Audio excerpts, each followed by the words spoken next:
നമസ്കാരം.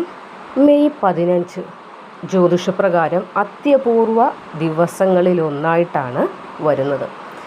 അത്യപൂർവം എന്തെന്ന് പറഞ്ഞാൽ ഒരേ സമയം 3 പ്രധാന രാജയോഗങ്ങൾ രൂപം കൊള്ളുന്നുണ്ട്. അപ്പോൾ അതിൻ്റെ ഫലം നമ്മൾ മനുഷ്യർക്കാണ് ലഭിക്കാൻ പോകുന്നത്. അപ്പോൾ അത്രത്തോളം നേട്ടം ലഭിക്കുമ്പോൾ അതിനെ അത്യപൂർവം എന്ന് പറയുന്നതിന് അതിശയോക്തി ഒന്നും തന്നെയില്ല, ശരിയല്ലേ? ഇവിടെ ലക്ഷ്മി രാജയോഗം സംഭവിക്കുന്നുണ്ട്, ബുധാദിത്യ യോഗം സംഭവിക്കുന്നുണ്ട്, ലക്ഷ്മി നാരായണ യോഗം കൂടി അന്നേ ദിവസം സംഭവിക്കുന്നുണ്ട്. അങ്ങനെ ഈ 3 യോഗങ്ങൾ ഒത്തുചേരുമ്പോൾ ചില രാശിക്കാർക്ക് സാമ്പത്തിക നേട്ടമുണ്ടാകും, സ്ഥാനമാനാദി ലബ്ധികളുണ്ടാകും, കർമ്മമേഖലയിൽ ഉയർച്ചയുണ്ടാകും, കുടുംബത്തിൽ നഷ്ടപ്പെട്ട ഐശ്വര്യം വീണ്ടെടുക്കാൻ സാധിക്കും, ഭാഗ്യവർദ്ധനവ് എന്നിവയാണ് ഇതിൻ്റെ ഫലമായി വന്നു ചേരുന്നത്. അപ്പോൾ ഈ ഒരു മാറ്റം വരാൻ പോകുന്നത് മെയ് 15-ാം തീയതി മുതലാണ്. അപ്പോൾ ഏതൊക്കെ നക്ഷത്രക്കാരാണ് ഇതിൽ ഉൾപ്പെടുന്നത്, അവർ ചെയ്യേണ്ട ലളിതമായ ചില പരിഹാരങ്ങൾ എന്തൊക്കെയാണ് എന്നതിനെക്കുറിച്ച് ഇന്നത്തെ അധ്യായത്തിലൂടെ നമുക്ക് മനസ്സിലാക്കാം. ഇതിൽ ആദ്യത്തെ രാശി തന്നെ അശ്വതി ഭരണി കാർത്തിക വരുന്ന മേടം രാശിയാണ്. മേടത്തിൻ്റെ അധിപൻ തന്നെ ചൊവ്വയാണ്. അപ്പോൾ മെയ് 15-ന് രൂപപ്പെടുന്ന ലക്ഷ്മി രാജയോഗം ചൊവ്വയുടെ ഊർജത്തെയും ശുക്രൻ്റെ സമ്പത്ത് ശക്തിയെയും ചേർക്കുന്നു. അതാണ് ഇവിടെ എടുത്തു പറയേണ്ട കാര്യം. അതുകൊണ്ട് തന്നെ ഈ ഒരു സമയത്ത് നിങ്ങളുടെ മുടങ്ങിക്കിടന്നതായ ധനം തിരികെ ലഭിക്കാൻ, ഒരു ലോണിന് നമ്മൾ അപ്ലൈ ചെയ്തിട്ട് അത് കിട്ടാതെ തടസ്സപ്പെട്ടിരുന്നതാകാം, അല്ലെങ്കിൽ ആരെങ്കിലും നമ്മുടെ ഇത് കടം വാങ്ങിയിട്ട് തരാത്തതാണ് ആകാം. ഏതായാലും ധനം തിരികെ നമ്മളിലേക്ക് എത്തിച്ചേരും. ബിസിനസ് പുതിയ കരാറുകളൊക്കെ ഒപ്പിടാനുള്ള ഭാഗ്യമുണ്ടാകും. കുടുംബത്തിൽ നഷ്ടപ്പെട്ടു പോയ സന്തോഷം തിരികെ വരും. പൂർവിക സ്വത്തുക്കൾ നമ്മളിലേക്ക് എത്തിച്ചേരും. അതേപോലെ വീട് മൂടി പിടിപ്പിക്കുന്നതോ വാഹനം വാങ്ങുന്നതുമായിട്ടുള്ള ചില ചിന്തകളൊക്കെ മനസ്സിലേക്ക് വരാനും ആ ചിന്തകളെ പ്രാവർത്തികമാക്കാനും സാധിക്കും. വേഗത്തിൽ തീരുമാനമെടുക്കാൻ നിങ്ങൾക്ക് സാധിക്കുമെന്നതാണ് മറ്റൊരു പ്രത്യേകതയായി പറയേണ്ടത്. ധൈര്യം വന്നു ചേരുന്നതാണ്. പുതിയതായി ഏറ്റെടുക്കുന്ന ജോലികൾ കൃത്യസമയത്ത് നിങ്ങൾ ഉദ്ദേശിക്കുന്നതിനപ്പുറം വേഗത്തിൽ തന്നെ ചെയ്ത് തീർക്കുവാനായി സാധിക്കും. ഉദാഹരണം പറഞ്ഞാൽ വർഷങ്ങളായിട്ട് വിദേശ ജോലിക്ക് ശ്രമിച്ചുകൊണ്ടിരിക്കുന്ന ഒരാളാണ്. അതിന് ശ്രമിച്ചിട്ട് ശ്രമമായിട്ട് തന്നെ ഇരിക്കുന്നേ ഉള്ളൂ, കാര്യങ്ങളൊന്നും നടക്കാതിരിക്കുകയാണെങ്കിൽ പോലും 15-ാം തീയതിക്ക് ശേഷം നിങ്ങൾ വിചാരിക്കുന്നതിനും വേഗത്തിൽ നിങ്ങൾക്ക് കടൽ കടന്ന് വിദേശ ജോലിക്ക് പോകാനായിട്ട് സാധിക്കുന്നതാണ്. അതേപോലെ ശുക്രൻ്റെ സ്വാധീനം കൂടി ഇവിടെ വരുന്നതിനാൽ ഒരു സാമ്പത്തിക പുരോഗതി വളരെ വ്യക്തമായി തന്നെ നമുക്ക് ലഭിക്കും. സ്നേഹബന്ധങ്ങളിലുള്ള സ്ഥിരത ഉണ്ടാകും. കലാകായിക രംഗങ്ങളിൽ പ്രവർത്തിക്കുന്ന മേടം രാശിക്കാരാണെങ്കിൽ അതുവഴി നിങ്ങൾക്ക് ഉയർച്ചയുണ്ടാകുന്നതാണ്. കോപം ഒന്ന് നിയന്ത്രിക്കാൻ ശ്രമിക്കുന്നത് ഉത്തമമായിരിക്കും. കോപം നിമിത്തം നിങ്ങളായിട്ട് വഴക്ക് പ്രശ്നങ്ങളിലേക്ക് ചെന്ന് ചാടാതിരിക്കാനുള്ള ഒരു ശ്രമവും ഈ ഒരു സമയത്ത് വേണം, അതിനൊരു ശ്രദ്ധ വേണം.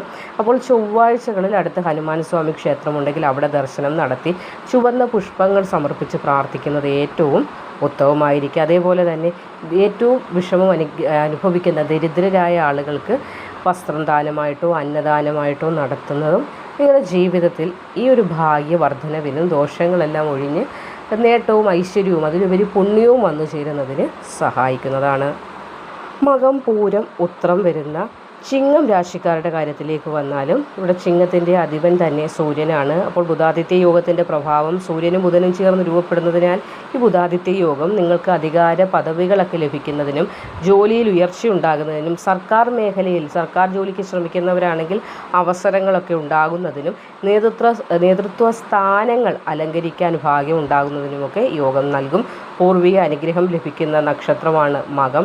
അപ്പോൾ മകം നക്ഷത്രക്കാർക്കും കുടുംബത്തിൽ ഐശ്വര്യമൊക്കെ ഉണ്ടാകുന്ന, രാഷ്ട്രീയ ബന്ധങ്ങൾ ശക്തമാകുന്ന, രാഷ്ട്രീയ മേഖലയിൽ പ്രവർത്തിക്കുന്നവർക്ക് അവരുടെ അധികാര പദവികൾ ലഭിക്കുന്ന, പഴയ തടസ്സങ്ങളൊക്കെ ഉണ്ടെങ്കിൽ അതൊക്കെ മാറുന്ന ഒരു സമയമാണത്. ഉദാഹരണം പറഞ്ഞാൽ ദീർഘകാലമായിട്ട് മുടങ്ങിക്കിടന്നതായ ചില ഫയലുകളൊക്കെ പെട്ടെന്ന് തന്നെ തീർപ്പാക്കി നിങ്ങൾ ആഗ്രഹിച്ചതായ ആ ഒരു മാറ്റമൊക്കെ വന്നു ചേരുന്നതാണ്. അതേപോലെ സോഷ്യൽ മീഡിയ രംഗത്ത് സിനിമ, യൂട്യൂബ് പോലെയുള്ളതാണെങ്കിലും സോഷ്യൽ മീഡിയയുമായി ബന്ധപ്പെട്ട് പ്രവർത്തിക്കുന്ന ആളുകൾക്കും ഒരുപാട് മെച്ചപ്പെട്ട മാറ്റങ്ങളൊക്കെ വന്നു ചേരുന്ന ഒരു സമയമാണ്. ജനപ്രീതി ജനങ്ങളിലേക്ക് കൂടുതലായി എത്താനായിട്ട് സാധിക്കും. വരുമാനത്തിൽ വർധനവുണ്ടാകും. പുതിയ ചില ബന്ധങ്ങളൊക്കെ രൂപം കൊള്ളുന്നതിനും ഈ ഒരു സമയം വഴിയൊരുങ്ങുന്നതാണ്.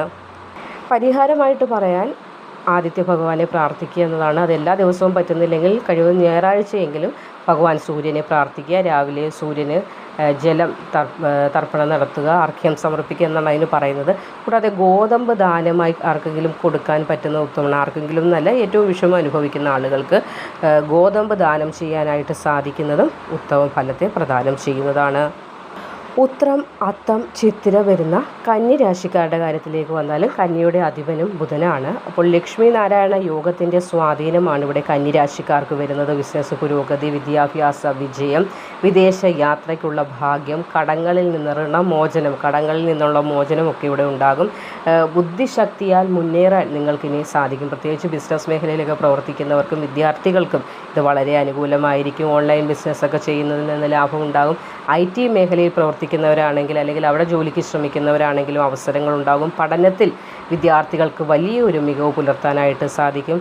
വീട്ടിൽ നിന്നുകൊണ്ടുള്ള ചെറിയ ഓൺലൈൻ സംരംഭമൊക്കെ നടത്താൻ ആഗ്രഹിക്കുന്നവരാണെങ്കിലും നടത്തിക്കൊണ്ടിരിക്കുന്നവരാണെങ്കിലും 15-ാം തീയതിക്ക് ശേഷം വളരെയധികം ഉയർച്ചയൊക്കെ ഉണ്ടാകുന്നതാണ്. കലാപരമായ കഴിവുകൾ ഉള്ളവർക്കാണെങ്കിൽ അതിന് അംഗീകാരങ്ങൾ, അവസരങ്ങളൊക്കെ ലഭിക്കുന്നതാണ്. പുതിയ വീടുമായി ബന്ധപ്പെട്ട് അല്ലെങ്കിൽ നിലവിലുള്ള വീടൊന്ന് നവീകരിക്കണം എന്നതുമായി ബന്ധപ്പെട്ടൊക്കെ ചില ചർച്ചകളും ആ ചർച്ചകൾ തീരുമാനത്തിലൊക്കെ എത്താനുള്ള സാധ്യതയും ഈ ഒരു സമയത്തുണ്ട്. അമിത ചിന്ത ഒഴിവാക്കുക എന്നതാണ് പറയാനുള്ളത്. ഓവർ തിങ്കിങ്, ഒരുപാട് ചിന്തിച്ചിരുന്നാലും ദൈവം വിചാരിക്കുന്ന അല്ലെങ്കിൽ വിധിച്ച കാര്യങ്ങൾ മാത്രമേ നടക്കുകയുള്ളൂ. നമ്മൾ ചിന്തിച്ച് അസുഖങ്ങൾ വരുത്തി വയ്ക്കുക എന്ന് മാത്രമേ ഉള്ളൂ. അപ്പോൾ ഒരുപാട് ചിന്തകൾ കുറയ്ക്കുക. ഒരുപാട് ചിന്തകൾ മനസ്സിനെ മതിച്ചുകൊണ്ടിരുന്നത്, അതായത് ഒരുപാട് ചിന്തകൾ മനസ്സിനെ കീഴ്പ്പെടുത്തുന്നു എന്ന് തോന്നുമ്പോൾ ഓം നമഃ ശിവായ ജപിച്ചുകൊണ്ടേയിരിക്കുക. അങ്ങനെ ജപിക്കുന്നതനുസരിച്ച് മനസ്സ് ശാന്തമായിക്കൊണ്ടിരിക്കും. ഉറക്കക്കുറവുണ്ട്, അതൊന്ന് ശ്രദ്ധിച്ച് മുന്നോട്ട് പോവുക. അപ്പോൾ ബുധനാഴ്ച ദിവസം പച്ച വസ്ത്രം ധരിക്കുന്നത് നിങ്ങൾക്ക് ഉത്തമമാണ്. കൂടാതെ ഈ ഒരു സ്കൂൾ തുറക്കുന്നതൊക്കെ സമയമാണ്. അപ്പോൾ ഏറ്റവും വിഷമം അനുഭവിക്കുന്ന കുറച്ച് കുട്ടികൾക്ക് പുസ്തകമൊക്കെ വാങ്ങിക്കൊടുക്കാൻ സാധിക്കുന്നതാണെങ്കിലും ഉത്തമമാണ്. പിന്നെ ഗൃഹത്തിൽ തുളസി ഉണ്ടെങ്കിൽ തുളസിക്ക് എപ്പോഴും വെള്ളം ഒഴിക്കുന്നത് നിങ്ങൾക്ക് ഉത്തമ ഫലത്തെ പ്രദാനം ചെയ്യുന്നതാണ്. മൂലം, പൂരാടം, ഉത്രാടം വരുന്ന ധനുരാശിക്കാർക്കും ധനുവിൻ്റെ അധിപൻ തന്നെ ഗുരുവാണ്.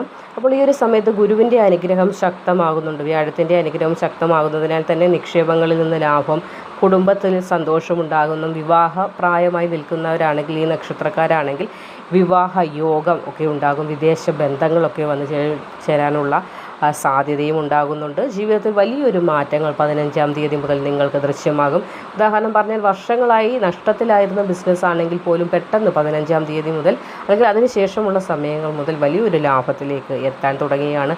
യാത്രകൾ കൊണ്ട് ഭാഗ്യമുണ്ടാകും. ചെറിയ യാത്രയാകട്ടെ വലിയ യാത്രയാകട്ടെ നിങ്ങളുടെ ജീവിതത്തിൽ അത് മുഖേന ഒരു മാറ്റമൊക്കെ വന്നു ചേരും. പുതിയ ചില ബന്ധങ്ങളൊക്കെ ജീവിതത്തിൽ വന്നു ചേരാനും അത് ഗുണകരമായ ഫലത്തെയും പ്രദാനം ചെയ്യുന്നതാണ്. പരിഹാരം: വ്യാഴാഴ്ച ദിവസം മഹാവിഷ്ണു ക്ഷേത്ര ദർശനം നടത്തുക. അത് മഞ്ഞ വസ്ത്രം ധരിച്ചു പോകണമെന്നാണ്. ഇപ്പോൾ മഞ്ഞ വസ്ത്രം ഇല്ലെങ്കിൽ ഒരു മഞ്ഞ തൂവാല കരുതിയാൽ മതി, അല്ലെങ്കിൽ മഞ്ഞ പുഷ്പങ്ങൾ ഭഗവാന് സമർപ്പിച്ചാലും മതി.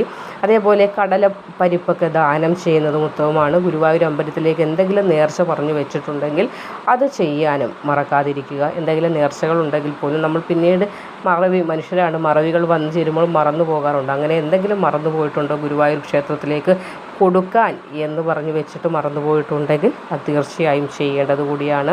അപ്പോൾ ഈ ഒരു സമയത്ത് എല്ലാവരും ശ്രദ്ധിക്കേണ്ട കാര്യം 15-ാം തീയതി മുതൽ ധനം വന്നു ചേരും. അപ്പോൾ അനാവശ്യ ചിലവുകൾ വന്നു ചേരാതിരിക്കാനായിട്ട് ശ്രദ്ധിക്കുക. രാത്രികാലങ്ങളിൽ ഒരുപാട് ചിന്തിക്കുന്നതൊന്ന് ഒഴിവാക്കുക. എങ്ങനെ ഒഴിവാക്കണമെന്ന് ചോദിച്ചാൽ ചിന്തകൾ മനസ്സിനെ വന്ന് നിറയുമ്പോൾ മഹാദേവനെ പ്രാർത്ഥിക്കുക, ഓം നമഃ ശിവായ ജപിക്കുക. അപ്പോൾ ചിന്തകൾക്ക് ഭഗവാൻ തന്നെ ഒരു കൺട്രോൾ, അതായത് ഒരു കടിഞ്ഞാൻ ഇടുന്നതാണ്. അതേപോലെ തന്നെ വീട്ടിലെപ്പോഴും ദീപം തെളിയിക്കുക. ദീപം തെളിയിക്കുന്ന സമയത്ത് പോയി പൂജാമുറിയിലിരുന്ന് പ്രാർത്ഥിക്കാൻ ശ്രമിക്കുക. മാതാപിതാക്കളുടെ അനുഗ്രഹം പ്രധാന കാര്യങ്ങൾക്ക് പോകുന്നതിന് മുമ്പ് വാങ്ങാനായിട്ട് ശ്രമിക്കുക. ഇതൊക്കെ നിങ്ങളുടെ ജീവിതത്തിൽ രാജയോഗ സമയമായതിനാൽ ഗുണകരമായ ഫലങ്ങൾ ഇരട്ടിയായി വന്നു ചേരുന്നതിന് സഹായിക്കുന്നതാണ്. അപ്പോൾ ഈ മെയ് 15-ന് രൂപപ്പെടുന്ന ഈ രാജയോഗം ഈ പറഞ്ഞ 4 രാശിയിൽ വരുന്ന നക്ഷത്രക്കാരുടെ ജീവിതത്തിൽ വലിയ മാറ്റങ്ങൾക്ക് തന്നെയാണ് തുടക്കമാകുന്നത്. അപ്പോൾ ഈ ജ്യോതിഷം എന്ന് പറയുന്നത് അറിയാമല്ലോ, ഒരു വിശ്വാസത്തിൻ്റെ ഭാഗമാണ്. അപ്പോൾ ജീവിതത്തിൽ ഈ വിശ്വാസങ്ങളൊക്കെ ഫലമായി വരണമെങ്കിൽ നമ്മുടെ പ്രയത്നവും പ്രാർത്ഥനയും മാത്രമാണ് വേണ്ടത്. അല്ലാതെ പ്രയത്നിക്കാതെ ഭാഗ്യം മാത്രം ഉണ്ടായി എന്ന് പറഞ്ഞിട്ടും അർത്ഥമില്ല. നല്ല രീതിയിൽ പ്രയത്നിക്കൂ, ഭഗവാനെ പ്രാർത്ഥിക്കുക. ഈ ഗ്രഹമാറ്റങ്ങൾ അപ്പോൾ അനുകൂലമായ ഫലത്തെ ഏവർക്കും പ്രദാനം ചെയ്യുന്നതാണ്. നന്ദി, നമസ്കാരം.